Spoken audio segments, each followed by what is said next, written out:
Unknown,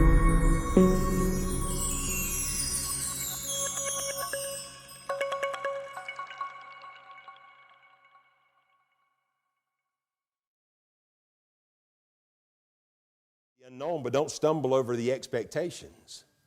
Notice in verse 15, down through the end of the chapter, he keeps repeating this phrase. These are the expectations. He says, if you love me, keep my commandments.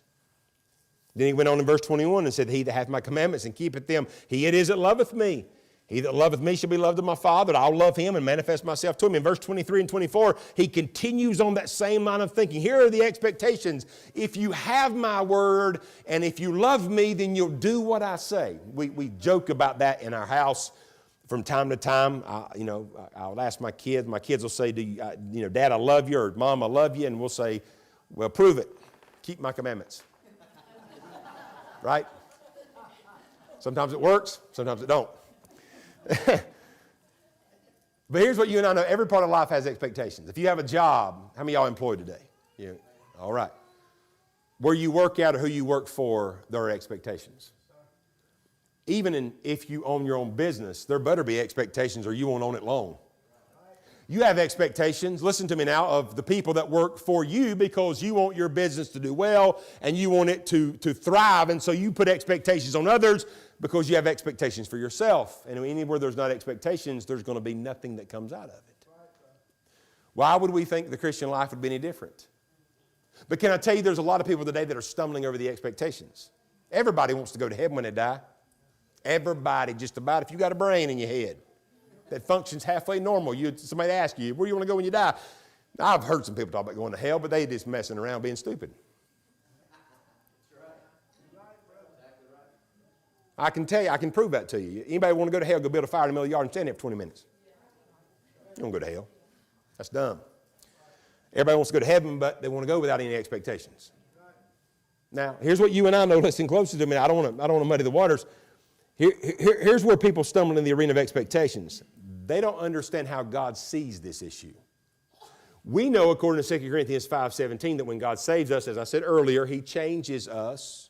The old things pass away, the other things become new.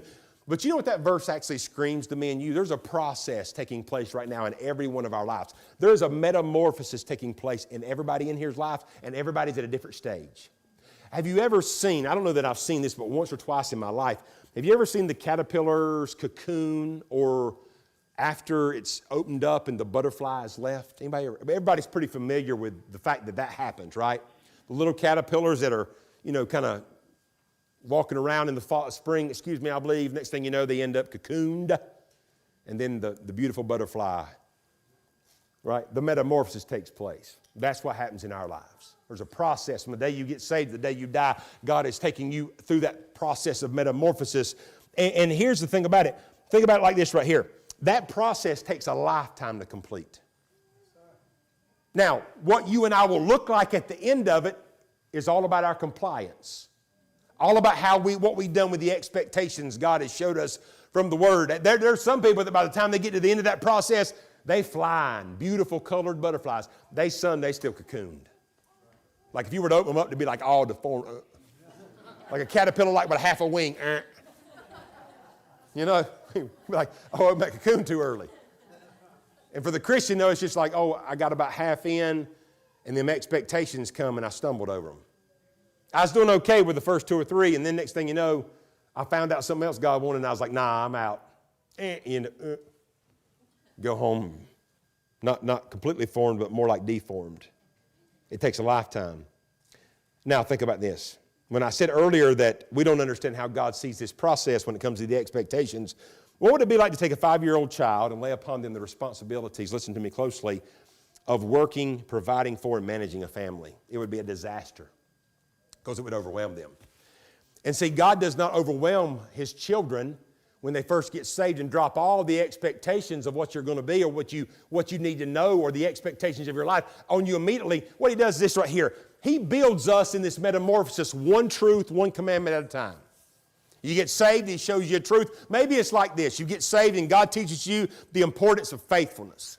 You know why faithfulness is so important for? How else are we going to grow unless the soul of our heart and life is made fertile and stays fertile? Right? Most time when people get that down pretty quickly, then they're on the road, the pathway to just keep on as other expectations come, keep giving into it. Maybe, as I said earlier, you go from something like faithfulness to then he introduces you to giving. That's how God puts resources behind his work. Then he goes to our service. That's how he gets his manpower to make the work go. Then he goes to things like how you live with separation and sanctification. Why? Because that gives credence to the message of the gospel.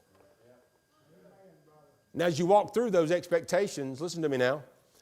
As I said earlier, some people are going to just develop and fly high. But it evolves over time. Listen to me closely now. It's not easy.